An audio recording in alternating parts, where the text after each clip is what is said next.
On this week's full-time roundup, City takes the lead in the Premier League. Bayer Leverkusen officially win the Meisterschalen. Atleti gets a 6-pointer against Girona, and we end with predictions. This is full-time roundup. Starts right now. All right, welcome in, everyone. This is another episode of the Full-Time Roundup podcast. I am Daniel Brackett, the host of it, or co-host. Matt is moving right now, so he was not able to make it on today, but we have a very special guest, a reoccurring guest from across the pond, Euan. Euan, how are you doing? I'm probably doing a little bit better than you. It's probably the right answer. We'll get into that a little bit further on in, but yeah, tough day for a lot of fans. So yeah, I'm kind of a neutral to it all, but yeah, I hope you're doing okay, or as okay as you can be doing. That's about where I'm at right now. I mean, it's a beautiful day in Charlotte, around 80 degrees outside. Just sat by the pool for the first time this season. Caught some rays and took a quick little nap out there. So that's nice. Definitely had to use the weather to my advantage to make me feel a little bit better about my soccer teams here. But before we get into that, Euan, you are on the Crown Cast podcast for for Charlotte FC content. So if you are a local, or you're like you and across the pond and a supporter of Charlotte FC, go ahead and give them a listen. You can also find Euan on X at _UNR, and you have a Patreon if you want to share a little bit about that.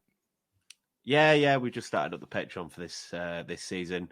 We've got the post reacts, which are the sort of post game reactions, which go up. The games usually happen at about 7:30, I believe it is, US time, and then 7:30. Yeah.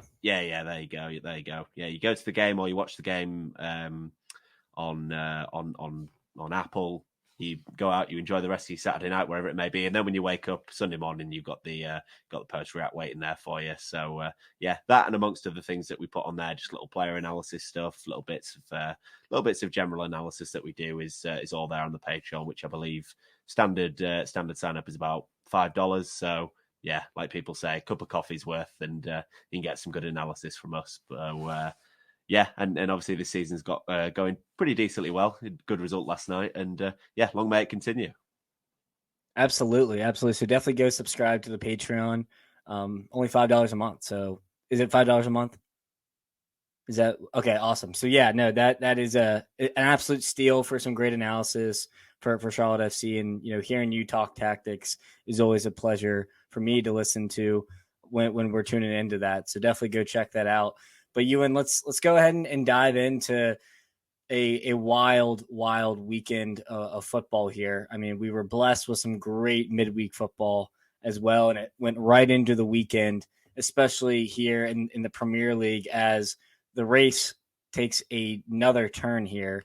Liverpool, which we'll start with them, lose to Crystal Palace at Anfield, the second loss at Anfield this week. Can't believe I'm even saying this right now, as we just do not lose at Anfield. And Crystal Palace, 3 points. And I just was genuinely shocked about this match. I wouldn't say as shocked as maybe others, just considering how they've been playing as of late. It's not been good. And they give up an early goal, and they just can't respond within, 70 minutes worth of football to kind of tie it up, or at least get a point out of this match. Yeah, you say 2 losses in a week as well as 2 games without scoring as well, which for this Liverpool team, the amount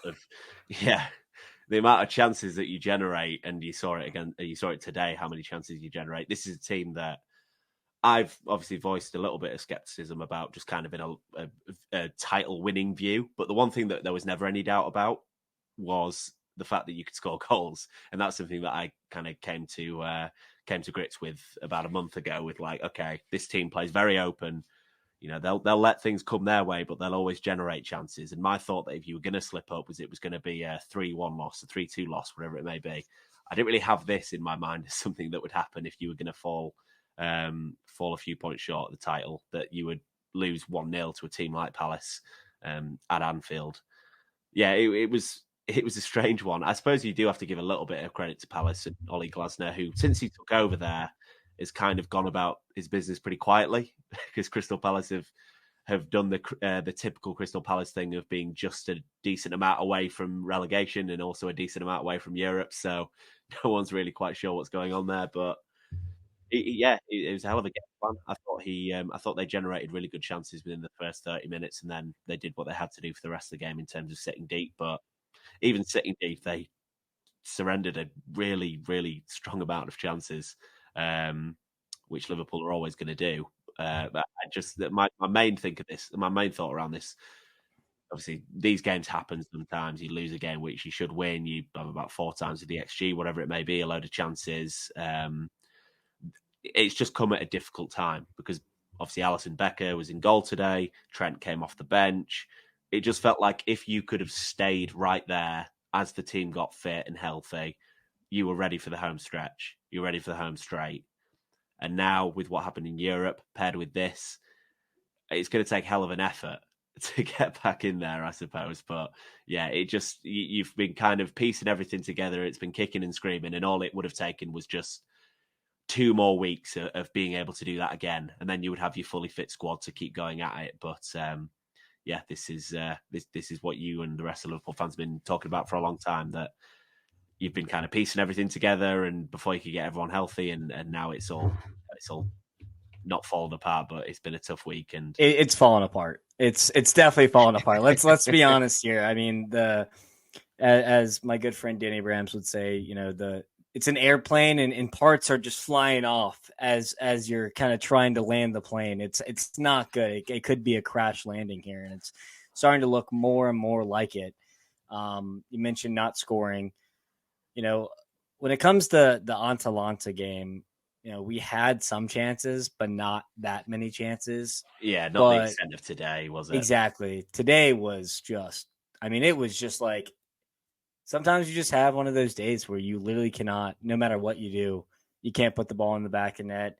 And I think there was like 3 or 4 goal line clearances or shots that just hit the keeper. And if it goes anywhere else but the keeper, there's no chance he can react to that. Also, you mentioned Oliver Glasner. He set the squad up really well. You've been very high on Adam Wharton since his transfer from the Championship to the Premier League, and he had a fantastic game. Olise and Eze finally played some games together with Mateta up top, who's a good hold-up striker. They were very stoutly set up, and they definitely gave Liverpool some trouble here. But at the end of the day, Darwin Nunez, Salah, Jota, even Diaz have really, really, really good chances to put the ball in the back of net throughout the game, and it just couldn't get done. And, Liverpool now lost a point, and it's a tough one. It's a tough one to swallow, especially as City now takes the lead, just because it seems like it's the same old story over and over and over again. And City now are in pole position to win their 4th Premier League trophy in a row. So any other discourse on Liverpool? I just thought how like Jurgen Klopp's body language was a little interesting today. He wasn't like that riled up either, which is very not Jurgen Klopp-esque. He said it himself when he put out the video, reasoning why he was leaving, that he's pretty tired of the job. It takes a lot out of you, and especially the way he goes about things, I suppose. Like, he really does have to G everyone up and spends a lot of time, on that man management side. It's kind of funny because most coaching setups, or not most coaching setups, but coaching setups like Liverpool's, you have maybe a main manager who is driving the tactical, who's driving the tactical side of things, and then the assistants maybe do a bit more of the player coaching and things like that. It's the reverse in lower leagues, but at the top level, that is, to my knowledge, how that works. Like the main coach is driving the tactical thought, and the assistants are helping with the more personal side of things.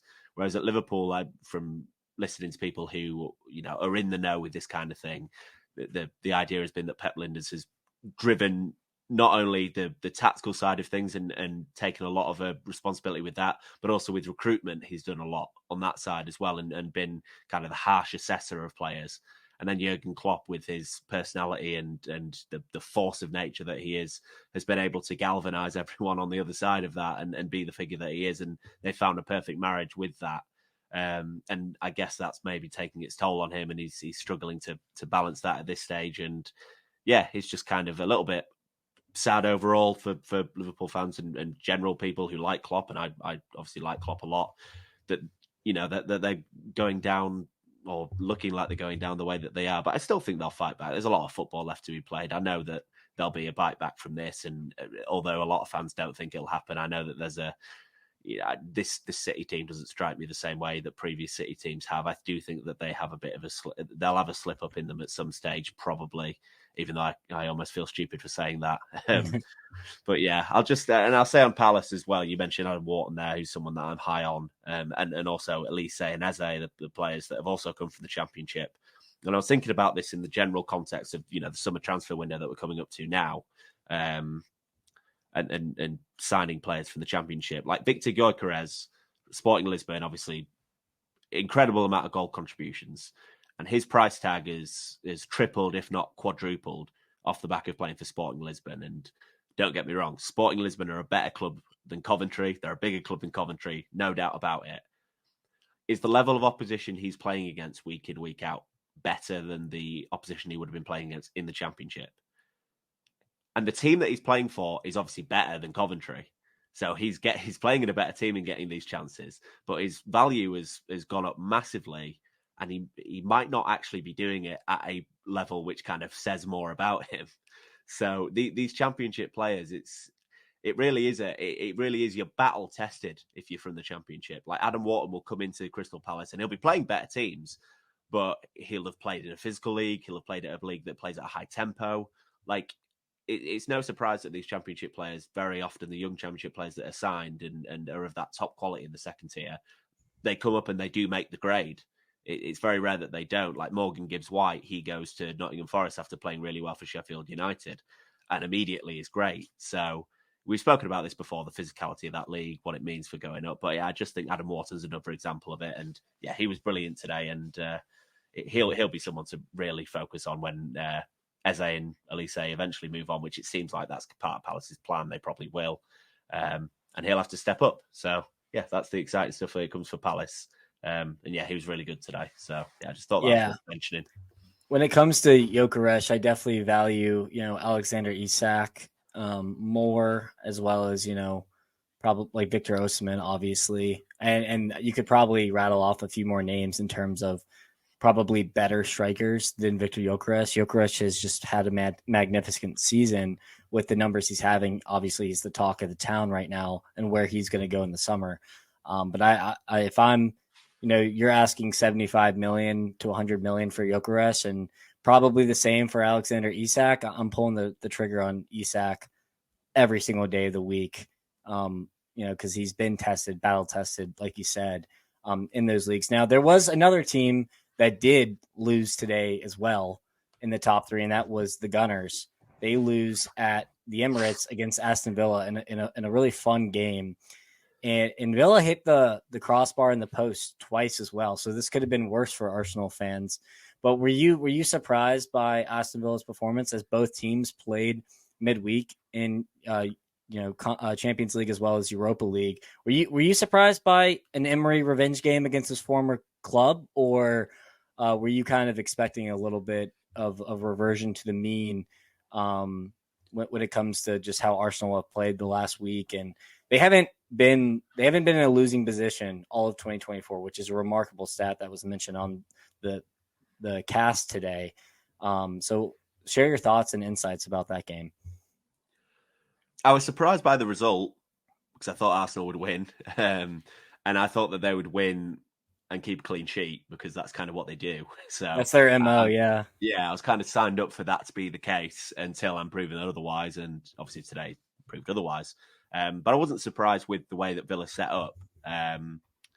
Generally speaking, I did think that they would do that funny combination that they do when they play in these kind of games, where they're able to play with the high line in the first phase, and then when the opposition gets settled in attacking wise, they are able to box defend really well. But there were bits in there that didn't surprise me, but I wasn't expecting, and the fun tactical stuff that you get when you get a good manager playing against a good manager. This, just to, in a sentence, this is probably, and this is, I would have said this if they'd have drawn. I would have said this if they'd have lost 1-0. So I don't want to say this is outcome bias, but I think that's the best game plan I've seen someone play against this version of Arsenal. Since they became this version of Arsenal, these out of possession monsters. And mainly that's due to the way that they played in build up, because Arsenal are so good out of possession. It's their MO, it's their bread and butter. Them signing Declan Rice last summer and Kai Havertz was a move to get really, really good out of possession. They were like, that's our differentiator that's going to make the difference for us this season. And it's kind of proven out that way. You look at the stats, you watch the games, they're the best team out of possession in the world, and it's by a decent distance. So Aston Villa kind of respond to that by saying they're really good out of possession, they're really well coached, but the fact that they're really well coached means that they can be predictable. And predictable isn't a bad thing if you're really good at doing the thing that makes you predictable. Obviously, you could, like Man City are predictable in their attacking phases. Liverpool are predictable in what they do. The problem is they're just so good at it that it's hard to counteract. But Arsenal's pressing triggers are so predictable, and you can watch them and see exactly what they're going to do, that Aston Villa just said, okay, we're just not going to fall into the traps that you set. We know exactly where you want us to go, and we're going to play otherwise, which is tough because it's what some people would phrase as making you play left-handed. It's okay, you can do the opposite of what we want you to do, but it's quite hard to do. So they were playing those more kind of beyond the first nearest player triggers into like diagonal spaces, very central, because that press, if you play wide, they'll converge on you really, really heavily. And they'll be like, oh, you want to play the quick pass because you've been taught that build up, as quick passes, get them onto you, then you play out of it. But we're so good that we're going to tempt you into doing that again, but we're going to have the advantage. So they started playing those diagonal stuff. They started playing right into the central areas beyond the press. And no one has been brave enough to do it against Arsenal yet. And they did it, and it basically it negated all of the out possession advantages that Arsenal gain over most teams. Arsenal were still able to create a lot of chances because they're a really good team and they're good in possession and they're good kind of negotiating the final third. Martin Odegaard had a very, very good game today, I thought. But Aston Villa were able to negate so many advantages, and against teams like Arsenal, that's kind of what it is. Like, you can lose games like that 1-0, you can lose games like that 2-0. If you stay in the game and it becomes a game of takes the chances, that's as good as you can ask for against a title contending team. And that's what they did. So the interesting question now is, the teams that Arsenal have to come against from here on in, are they going to be brave enough to do that? Because not all the teams have the quality of Aston Villa, who are, again, a team competing for the Champions League. It buys into a little bit of what we saw from Bayern as well, where they were dropping Kane really deep. He likes to come deep anyway, but he was dropping really deep to be able to receive and get that numbers advantage by playing directly into the centre. Aston Villa, again, have done it today, where they're playing into the central areas very aggressively in possession and not playing into Arsenal's triggers. But that's Bayern Munich, and that's Unai Emery's Aston Villa. Will other teams who are a little bit worse off in terms of technical quality do that? So that's the interesting question coming out of this. So I'm surprised by the result. I'm more fascinated by how the result came about, I suppose, a little bit. Yeah, absolutely. And to stick with Aston Villa here, they are now in pole position for fourth place, 3 points above Tottenham. Do you think they're going to be able to see this one out and get that fourth spot, or do you think there's still a lot of football left to be played, especially as they are still in the Europa League with a lead against Lille currently? Do you think they'll be able to hang on in fourth, or do you think Tottenham still have some room to work here and are going to be able to kind of catch up with them? We've spoken about this before, the kind of picking your horse in this race. And I think I said it when we were talking after they'd beaten Man City at home in that midweek, and then they beat Arsenal at home. And I said, I still think Tottenham will beat it for top four. So I still feel the same way now. So I'm going to keep with my horse, even though Tottenham do put a lot on display that does make you wonder if this is the best game model to go with. I still believe that it is, but I would be lying if I said it didn't give you a little bit of cause for pause from the long-term perspective of where they want to be. But yeah, I still think Tottenham, the way that they can so easily generate so many chances versus Aston Villa, who I've seen them, like, we're only a week removed from what they did against Brentford, and it's a tough thing to say now off the back of these results. Aston Villa go to the Emirates and win, and Tottenham get beat 4-0 by Newcastle. But I still think Tottenham will finish top four. This is a funny thing because I still think Tottenham will finish top four, even though this result has happened. And I was kind of wondering to myself whether I would still back Arsenal to win the league, because coming into this weekend, I thought they were going to win the league. A month ago, I decided to myself I thought they were going to win the league. So I'm kind of fighting against the results of this weekend on my predictions and wondering if I'm going to let one weekend of games determine a massive shift to what I think is going to happen. I'm going to stick with Spurs. I believe in them too much. I think even though the game model has risk built into it, I think it's just proven too much in the Premier League that they can work too well in transition and they generate too many chances that I think they'll have better days ahead and they won't have a game as bad probably as they did against Newcastle. So yeah, I'll stick with Tottenham to make top four, but that doesn't take away anything from what Unai Emery's done. I think it's been an amazing job, and it means even more now that it looks like top five isn't going to get Champions League in the Premier League. So the pressure's on. But I'll stick with Tottenham. I'll stick with Tottenham for top four. Absolutely. Aston Villa play Bournemouth, Chelsea at home. Then they go to Brighton, and then they host Liverpool and at Palace at the final day of the Premier League. Whilst Tottenham have to play Arsenal, Chelsea, Liverpool. Yeah. They get a nice break against Burnley, and then they have to play Manchester City, Sheffield, Newcastle. Newcastle's a friendly, excuse me. They play Sheffield on the final day. So Tottenham have the tougher schedule here, but the Europa Conference League, might play a factor there with the tired legs. So we'll have to keep an eye on. And then obviously we talked about City a little bit, but they just destroyed Luton, this weekend, which wasn't a big surprise. But they are, 2 points ahead now with, same games played, 73 points versus 71 points for Liverpool and Arsenal. And then they have to play, they play Real Madrid the second leg this weekend. They play Chelsea, Brighton, Forest, Wolves, Fulham, Tottenham, and West Ham. Which one, if you had to predict, would be the upset when it comes to with City in the Premier League? Do you think it would be the Tottenham game, or do you think like a sneaky Fulham or Brighton or West Ham could be, one where they slip up, or not at all?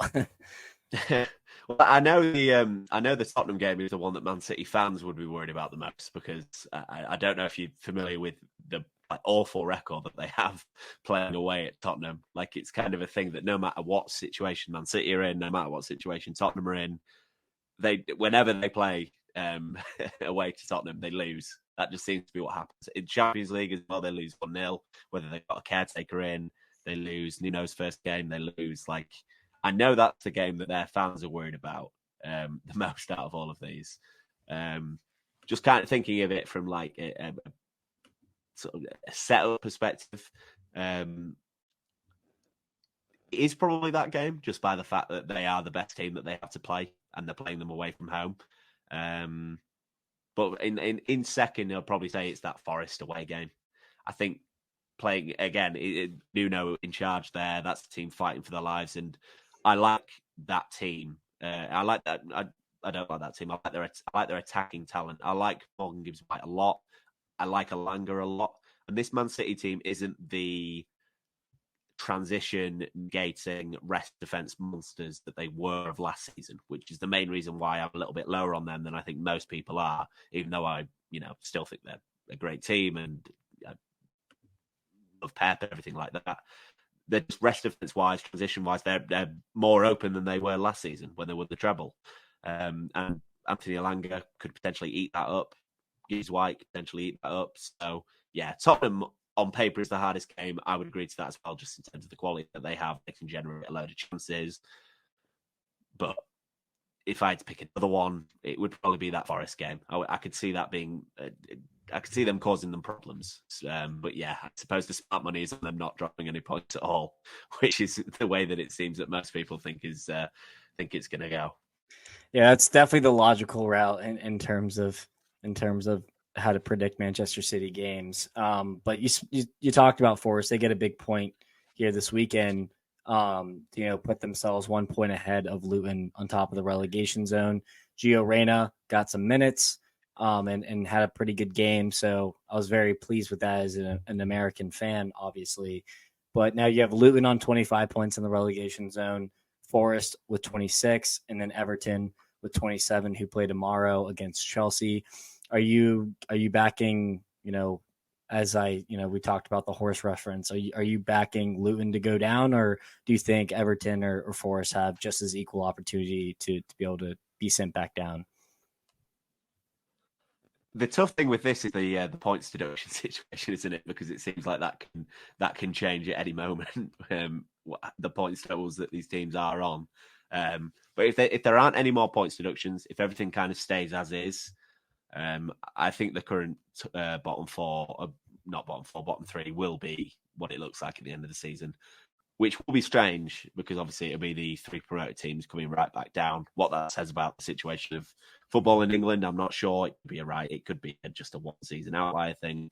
But yeah, up until a few weeks ago, I would have probably backed Luton to stay up, just by the fact that they make things very difficult for teams that come and play them, by the fact that they are able to score a lot of goals. Like if you look at their goals for compared to the teams around them, and particularly the teams below them, it's a lot more. It's not a relegation kind of goals scored total. I think there's a good chance that they can end the season having scored about 55, 60 goals, which would be a lot of goals scored for a team that would get relegated. But I think that they've already ran out of the games where they can impose themselves in that manner.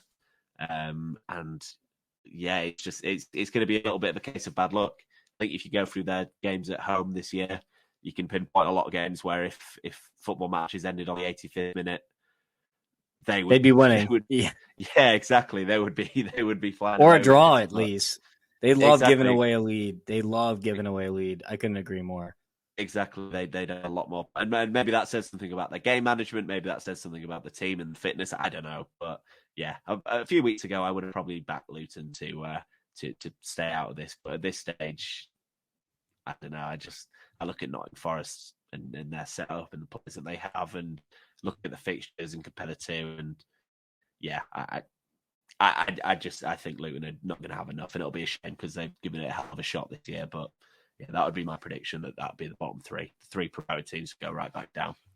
Yeah, I'm going to have to agree with you on that one. Now, let's get to the Bundesliga.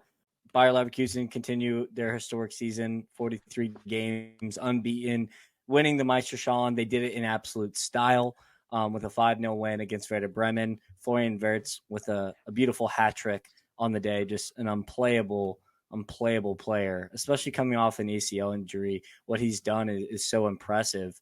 And I wanted to pose a question in terms of Florian Wirtz. Is he the most informed player in the entire world right now?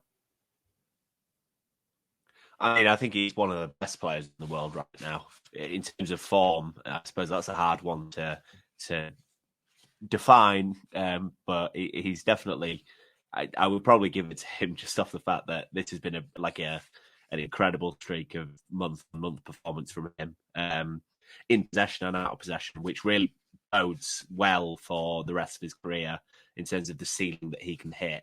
I'm glad you bring this up because I know that on a pod a few weeks ago, you did a little, I think it was a start bench cut or buy sell hold with him, Musiala and Simmons. Xavi. Xavi Simmons, yeah. And I get grouping those 3 players together because obviously they're similar age and everything like that, only up and coming in that same area. I think that Xavi Simmons and Musiala are both really good players, and that be important players in football for the next 10, 15 years. A lot of success, everything like that. And maybe this is me putting my neck on the line a little bit, but I'm not even sure if it is just because of how good Wirtz is. And I don't want this to seem, again, prisoner of the moment, because I'm saying it now, but I would have said it at the time. He feels like one of those guys that exists in a tier above that.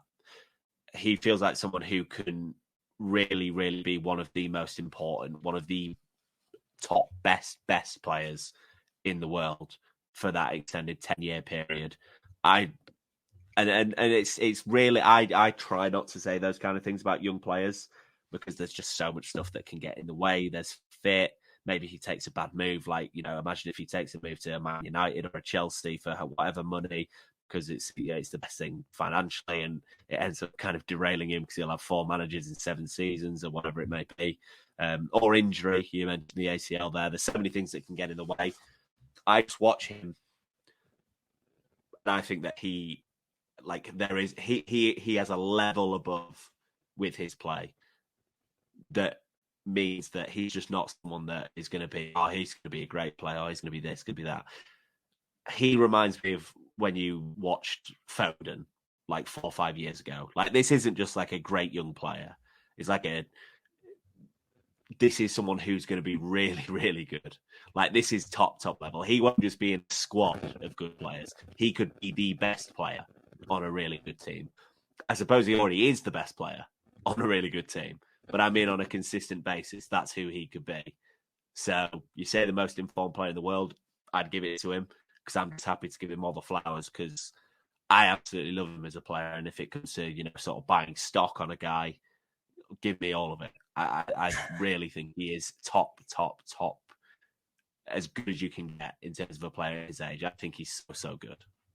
Yeah, no, I echo everything you've said. Now, putting him above the echelon of a player like Musiala is definitely one I haven't heard before, because I think him and Musiala, especially both being German on the national team, are the two prospects, not even prospects anymore. How about this, by the way? I use that example of those guys as well. Like, this isn't prisoner of the moment stuff as well, because they've won the title and everything like that. I would have said this a week ago, a month ago, whatever it may be. I think he's better than Bellingham. I think he'll have a better career than Bellingham. And obviously I'm English, so I've got all the kind of incentive in the world to back up Bellingham, but I think he's better. And injuries, bad move, everything like that comes as a caveat, I guess. I think he's better than Bellingham. And I think he'll have a better career than Bellingham. Bellingham's great. I just think Wirtz is better. I think he's so good. Wow. I have to unpack that, because I was actually about to pose that question next, because I hadn't really thought about it like that. They're both great, and it'll be close. I just think if I had to pick one, it would be Wirtz. Wow. Okay. Yeah. I mean, that just shows, even putting him in that Bellingham debate, you could add Pedri as well. Yeah. But obviously, no, exactly. There's loads of those. There's loads of those good guys, and I'll say I hate hot. I don't want to be the hot takes. Person. Yeah.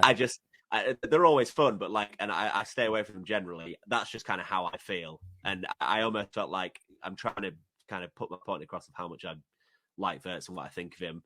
And I was thinking, I do believe that. It's kind of scary to say, because it could end up being wrong, but it's what I believe. Like, do I think he'll be a better player than Kevin De Bruyne? No. Do I think he'll be like a better player than, you name those Barca guys like the Xavis and Iniestas? No, I wouldn't say that, because they've already done it. They've put that on. How about Kaká? No, I probably would say no as well there. Okay. But just wanted to throw a name. Yeah. But Kaká's great. Kaká was a great player. I love, he for me, the fact that he was so good technically, but had the athleticism. He was an unreal athlete. If you go watch prime Kaká, the way that he can work in transition, the size of him, the pace, the way he was able to use his pace so well, he was so smart about it. I would probably put him above Wirtz as well. But yeah, I just kind of look at the lay of the land of the up and coming midfielders. You mentioned one there, Pedri. All those kind of 18 to 22 midfielders, they're all going to be great. They're all going to have great careers. But if I could pick one to have for the next 10 years, it would be Wirtz. So, yeah, there you go. Extremely bold take. Extremely bold take. And it's going to be hard to move on from the conversation after that bombshell, because I was not expecting the Musiala or the Bellingham take, but he just has that Messi-like ability when it comes to dribbling. He's just so well-rounded as a player, and he's kind of been the fulcrum of why Bayer Leverkusen has went on and done what they did this year. Now, in terms of the other results around, Leipzig and Dortmund are now level on points with both of them winning. And so that'll be a really interesting battle to see in terms of who's going to be able to get the Champions League spot within the Bundesliga. And then Mainz are also in the playoff for the relegation zone. And they've been putting some fantastic, results together here as of late. They just crushed Darmstadt 4-0. They just crushed Hoffenheim 4-1. So are we buying stock here in Mainz? And we think could it be Bochum's only 1 point ahead of them. Do you think Mainz are going to be able to stay alive in this Bundesliga race? Obviously not many people keep up with Mainz, and that is what it is, even though Thomas Tuchel and Jurgen Klopp came from Mainz. But do you think they'll be able to survive after this little hot form that they've kind of seen themselves, 3 wins in 4 games with draw with Leipzig in between there? Do you think Mainz are going to be here to stay in the Bundesliga? Yeah, like you say, it's they're the hotbed for head coaching, I guess, aren't they? So I guess whatever that means for Bo Henriksen, maybe he's your next guy. Yeah. Whoever he's get. Yeah. Oh yeah. I mean, you strike lightning twice with those 2 guys. It's probably not going to happen again. But yeah, I probably would be buying stock with Mainz. It just, again, it's what we come to. It's what we've come to with what we just talked about with a few Premier League teams. It's the fact that they're very good at generating chances and generating goals from what I've watched.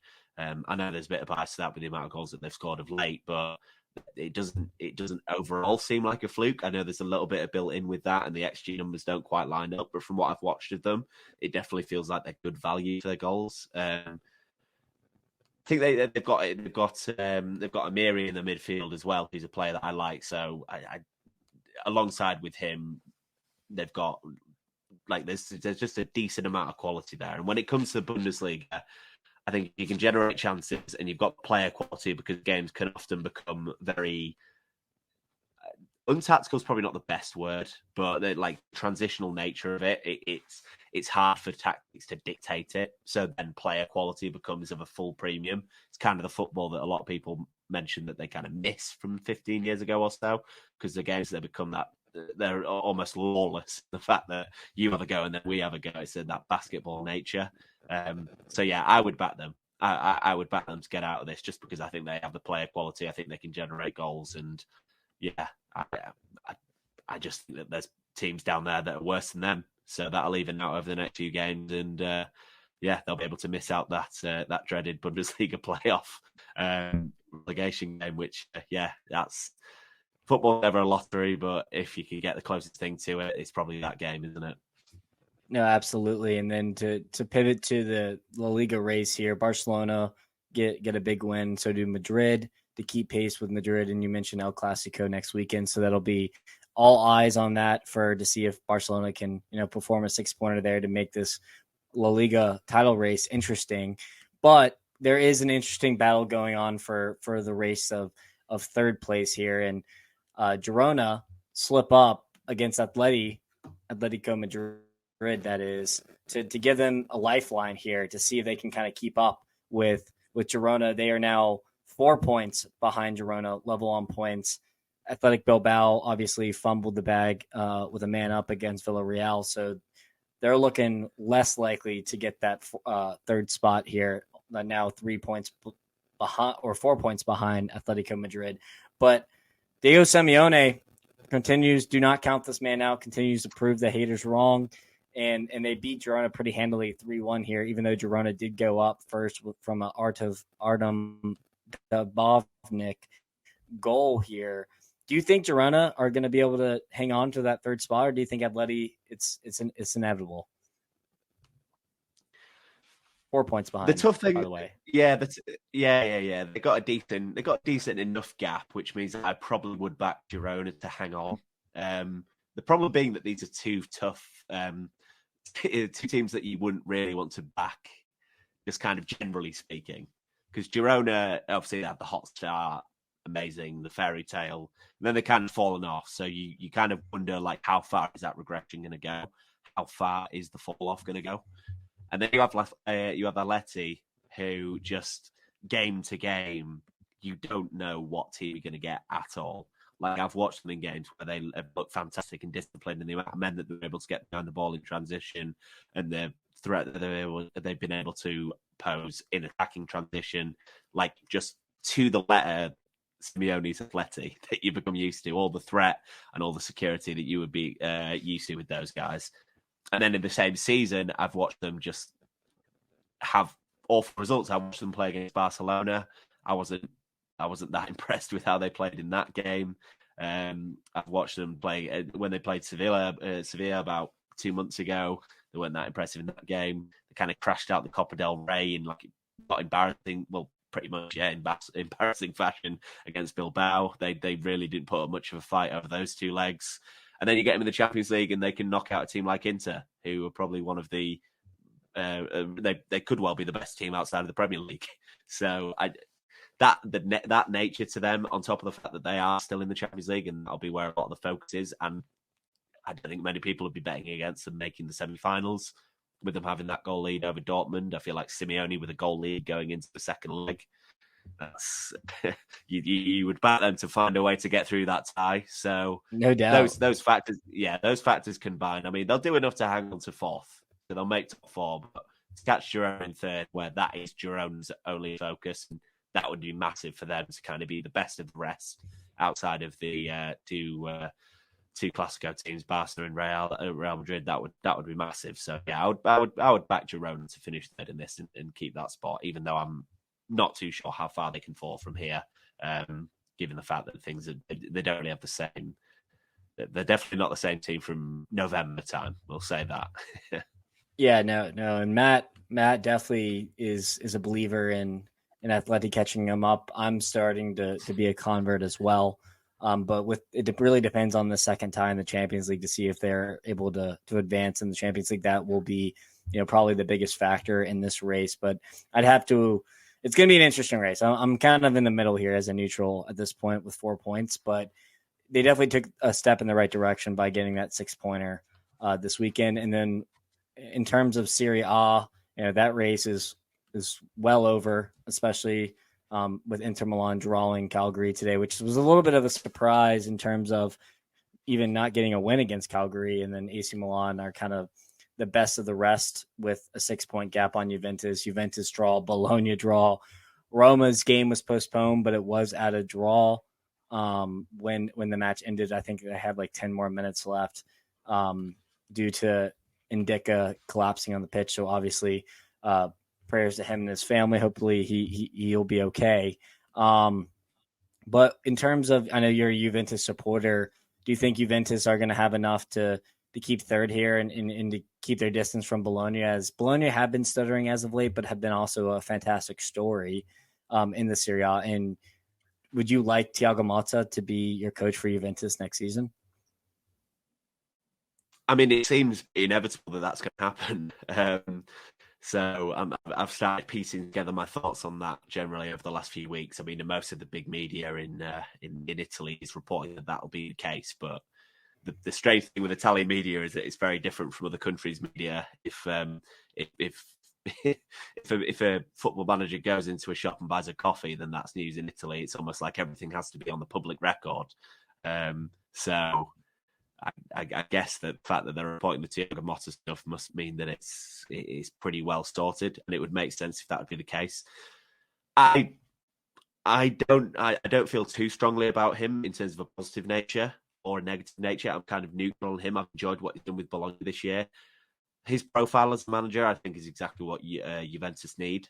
I think Juventus have been, the Allegri second, the second experience of Allegri has been kind of everything that you would ask for on the tin, and more in a negative sense than I would say a positive sense. I just think football has moved beyond what he can provide a team. Like, people get into debates about it, and people will be like, "Oh, look at the record of everything that he's done at the club before."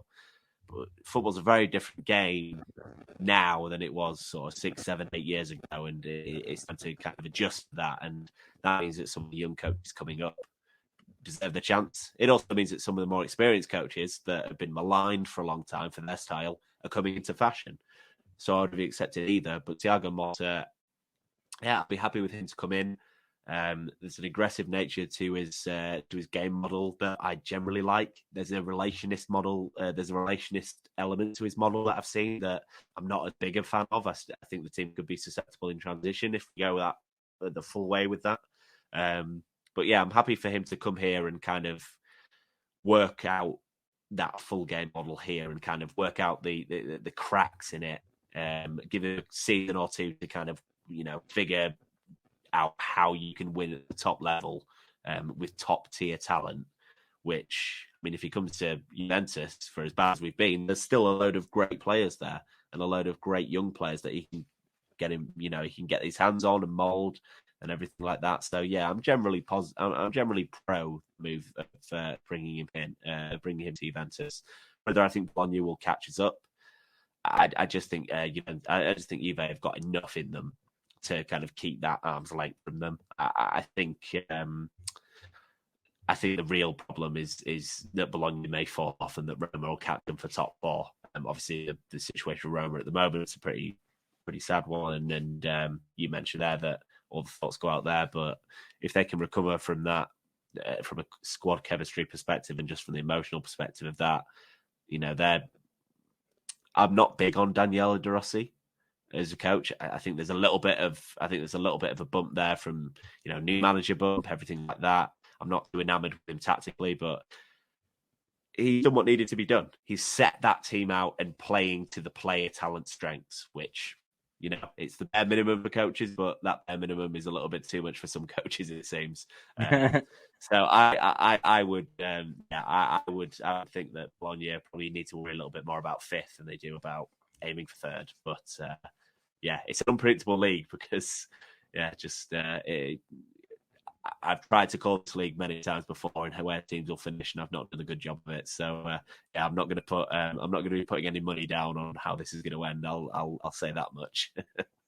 It's probably wise, and but due to all the Wi-Fi concerns and everything, which I apologize to you and the listeners for, if it does sound choppy, or I will be cutting up where we can ignore that. But would love to dive into the Champions League at a different date, just due to the time constraint. We'll go ahead and get to the Champions League predictions here, just because of that. So, first one on the docket: Dortmund versus Atletico Madrid at Dortmund. Do you think that you mentioned Simeone should be able to see it through?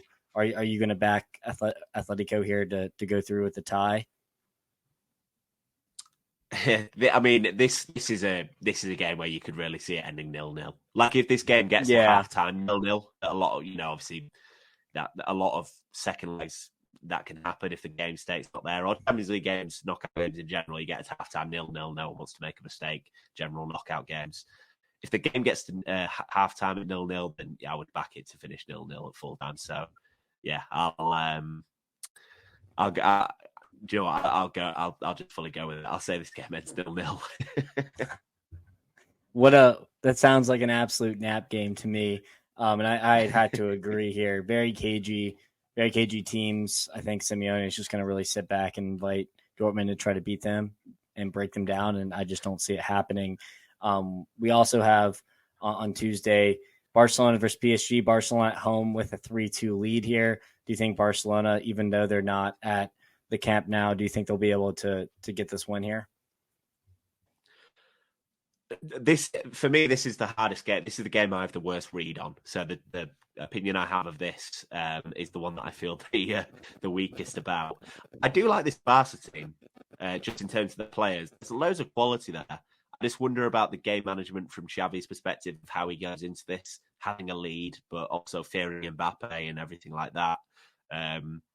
Of the 4 games, of the two games on this night, obviously both teams, Barca going in with a lead, Athletic going in with a lead. This is the one that I feel more likely could flip. I think it'll be high scoring. I'll go with 2-2 and Barca go through, but I don't have a good read on this at all. So I'll predict goals is my prediction. I think it'll be fairly open. I love that. And some Mbappe heroics could definitely play a factor here, as he loves to show up for the big games. I think Barcelona see this one out, but I'm with you here. It's a tough one to read, and if I was a betting man, which sometimes I am, I would be staying far away from this game in terms of what could happen. And then on Wednesday we have Bayern versus Arsenal at Bayern with a 2-2 lead. Are we going to lean on a veteran experience here with Bayern, or are you going to back the Gunners to bounce back after two decent, not great performances? I think Arsenal win 2-0. I think they'll 2-0. We joked about it earlier. The idea that Arsenal winning 2-0 is kind of the banker at the moment. Obviously today kind of changed that, but I think they'll get a reaction. I think Arteta will get a reaction out of the players, and I just think they're the better team. Straight up, I think Arsenal are better than Bayern Munich. I think that Bayern gave them real problems at the Emirates. They were able to it suited them to get there and play the underdog and know that a draw is going to be a good result. At home, at the Allianz, I think that'll flip a little bit. I think they'll maybe have to come out and play a little bit more. They can't set up the way that they did. And I think Arsenal take advantage of that. I feel stronger than that. I feel stronger about Arsenal winning this week than a lot of Arsenal fans do. I'll say that. But yeah, I think they'll get the job done. I think they'll win. 1 or 2-0. I think I'm gonna back Arsenal here. 1-0 win. I think it'll be cagey. I think there will be some scary moments, but I do think Arsenal, just due to the quality of the squad, and Allianz is not the fortress it used to be in terms of this year. So I'm going to go ahead and back Arsenal and agree with you. And then probably the best game on the docket, Man City versus Real Madrid at the Etihad. Are we pretty confident in Pep seeing this one through, or is Real Madrid going to have some heroics like they usually do at this time? Yeah, it's funny that these two teams have developed a little bit of a rivalry by playing each other all the time, because it's the Man City, how do you beat this team? They look invincible, versus Real Madrid of, they don't look invincible at all. They look shaky, but they somehow always make their way through via player quality or whatever it may be. But yeah, I think Man City will win this game. Not to the level that they did last season with the 4-0 win, but I don't think the scoreline will reflect that, but I do think the way that they go about the game and the arm's length that they keep Real Madrid at will feel similar. So again, I think they'll win about 2-0. I think or 3-1, whatever it may be. But they'll go 1-0 up in the first kind of 25, 30 minutes, and in that minute you won't worry about the result too much. Is my thought on that. I'm going to go 3-2. Manchester City win, so another victory here for Pepsman, and they will go through for the Champions League semifinals, and that's your predictions here. Quickly, do you think Liverpool will be able to turn around the 3-0 deficit they have at Atalanta, or do you think it's kind of a lost cause? I've been critical of Liverpool's kind of setup before. But the thing about the setup is that it cedes a little bit of control. But if you're ever going to back a team to win a game 3-0 or score 3 goals quickly, or kind of pile on in quick succession, it would be Liverpool. So from that perspective, you would think that I would give them a decent chance to get in with this. It just depends on how Atalanta set up. But I don't think it's in their nature to set up in a deep. They'll set up fairly deep. I just don't know how good they'll be at it. I don't know how well versed they'll be at it, because they won't be as used to it as maybe other Italian teams or other Europa League teams will be, because they'll be playing against teams better than them sort of 10, 12 times a year, whatever it may be, from their given leagues. I won't bet Liverpool to do it, and that's obviously a safe bet because it's a big one to overturn. But I wouldn't be surprised if this game is. I wouldn't be surprised if Liverpool are 2-0 up on 65, 70 minutes and pushing for it. I definitely don't think this tie is over. I'll say that much. Just because Liverpool can create chances in bulk. Yeah. No, I couldn't agree more. We're creating chances, just not putting them in the back of the net, so we'll be able to see if that will change. Hopefully you get Thursday, that regression this week. Hopefully, seriously, I need something here. And then the only other tie that's kind of interesting here is Roma AC Milan at Roma, 1-1 tied. Do you think who do you think wins this one? Ooh, I'll go with Roma. I know earlier I mentioned that I don't think too much of them, but I don't think too much of AC Milan either. I look at the two teams. I think they're fair. I think they're fairly evenly matched. So I'll give Roma the home bump. I think AC Milan not winning it at home at San Siro, that probably did for the tie. I think Roma will bring it home in the home leg, and and it'll be low scoring. I'll go 1-0. 1-0. Yeah, I'm gonna think this one goes to extra time and even possibly penalties. I think Milan have enough in the tank to get it done here. They were pretty unlucky in the last tie, so I'm gonna back Milan here to get it done, even though they are away. And obviously 1-0 down in the tie as well. So Roma can go in there and they can bring those Mourinho tendencies in if they want to, and just absolutely kill the game. Should they hire him just for one more match? Just to see this tie out, that would be interesting. I don't know if you can do that, but that'd be a fun twist to it. The comeback. But yeah, I know. But Euan, thank you so much for coming on today. Again, apologies for the technical difficulties. But I'll chop it up just to make it, so that little absence that we did have, hopefully it'll be a pretty seamless transition. Go ahead and like us. And download and rate 5-star on every podcast platform that you have. If you're watching on YouTube, go ahead and like this video and subscribe. And Euan, it was a pleasure having you on. Maybe closer to the final day of the championship, we'll try to have you back on just to have a little predictions there. And definitely tune into all Euan's content for the Crowncast. And as Charlotte FC's season is in full swing, and it was great chatting football with you. Yeah, all good. We'll hop on pod together when Liverpool miss out on the league and Leeds lose the playoff final, and we'll console each other together live on air. No, absolutely, and I'm sure the listeners would like to hear that. So thank you so much again, and thank you for listening. And we will be back on Thursday with another episode.